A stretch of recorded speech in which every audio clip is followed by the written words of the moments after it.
जो राधा उन्हें कान्हा कान्हा कह करके बुलाती थी, उसके मुख से द्वारकाधीश का संबोधन कृष्ण को अंदर तक घायल कर गया।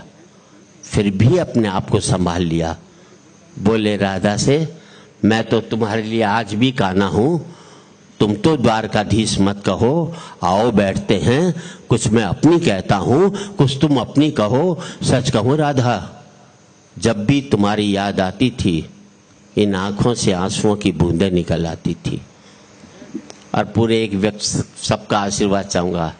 सच कहूं राधा, जब भी तुम्हारी याद आती थी, इन आंखों से आंसुओं की बूंदें निकल आती थी।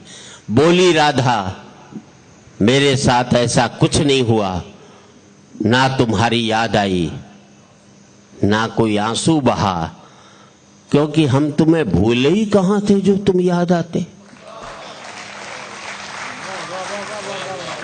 और तालियां तो अब चाहिए, क्योंकि हम तुम्हें भूले ही कहां थे जो तुम याद आते, और इन आंखों में सदा तुम रहते थे, कहीं आंसुओं के साथ निकल न जाओ इसलिए रोते भी नहीं थे।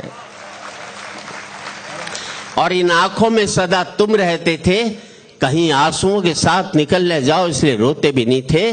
कृष्ण कुछ कड़वे सत्य सुन पाओ तो सुनाओ। कान्हा से द्वारकाधीश बनने पर या प्रेम से अलग होने पर तुमने क्या खोया, उसका एक आईना दिखाऊं। अब आपकी सदन की तालियां चाहूंगा साहब। तुमने क्या खोया, उसका एक आईना दिखाऊं। कृष्ण कभी सोचा, इस तरक्की में तुम कितने पिछड़ गए। यमुना के मीठे पानी से जिंदगी शुरू की और समुद्र के खारे पानी तक पहुंच गए। यमुना के मीठे पानी से जिंदगी शुरू की और समुद्र के खारे पानी तक पहुंच गए। एक उंगली पर चलने वाले सुदर्शन चक्र पर भरोसा कर लिया और 10 उंगलियों पर चलने वाली बांसुरी को भूल गए। और 10 उंगलियों पर चलने वाली बांसुरी को भूल गए। जब तुम प्रेम से जुड़े थे कृष्ण, तो जो उंगली गोवर्धन पर्वत उठाकर लोगों को विनाश से बचाती थी, प्रेम से अलग होने पर वही उंगली क्या क्या रंग दिखाने लगी। सुदर्शन चक्र उठा करके विनाश के काम आने लगी। अंग वही होता है, जब प्रेम से जुड़ता है तो विकास करता है, जब प्रेम से अलग होता है तो विनाश करता है। वही उंगली क्या क्या रंग दिखाने लगी। सुदर्शन चक्र उठा करके विनाश के काम आने लगी। पूरे सदन का आशीर्वाद चाहूंगा। कृष्ण, कान्हा और द्वारकाधीश में क्या फर्क होता है बताऊं। कान्हा होते तो तुम सुदामा के घर जाते, सुदामा तुम्हारे घर कभी भी नहीं आता। और जिन बातों के लिए पूरी कविता लिखी, इतने भागवत वाचक आए, हजारों साल से किसी ने इस बात का उल्लेख नहीं किया। मैंने उल्लेख भी किया और उसकी वजह भी बताई है। पूरे सदन का आशीर्वाद चाहूंगा। एक नई बात कहना चाहता हूं। कृष्ण, तुम तो सभी कलाओं के स्वामी हो, गीता जैसे ग्रंथ के दाता हो, नीति निर्माता हो, धर्म शास्त्र के जानकार हो, पर महाभारत युद्ध में क्या निर्णय लिया। अपनी पूरी सेना कौरवों को सौंप दी और अपने आप को पांडवों के साथ कर लिया। अब आपका आशीर्वाद चाहिए।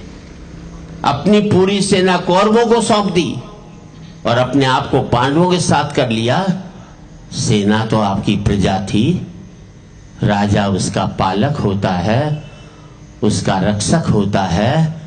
आप जैसा महाज्ञानी उस रथ को चला रहा था जिस पर बैठा हुआ अर्जुन आपकी प्रजा को ही मार रहा था।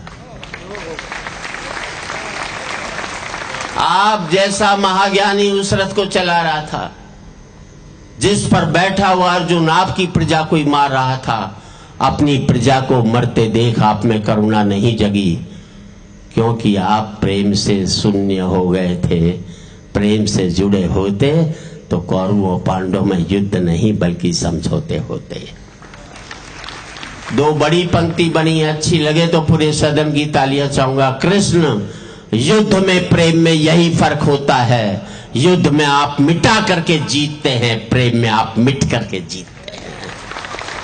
युद्ध में प्रेम में यही फर्क होता है। युद्ध में आप मिटा करके जीतते हैं, प्रेम में आप मिट करके जीतते हैं।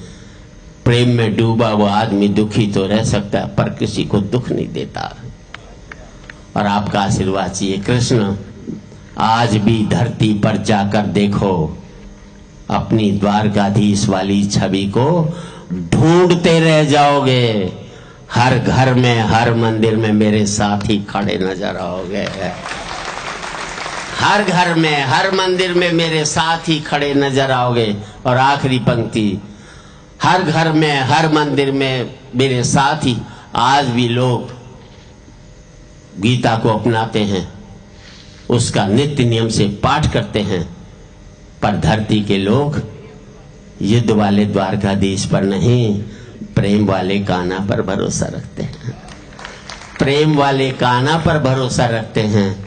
और जिस गीता में दूर दूर तक मेरा जिक्र भी नहीं, नाम भी नहीं, आज भी लोग उसके समापन पर राधे ही राधे कर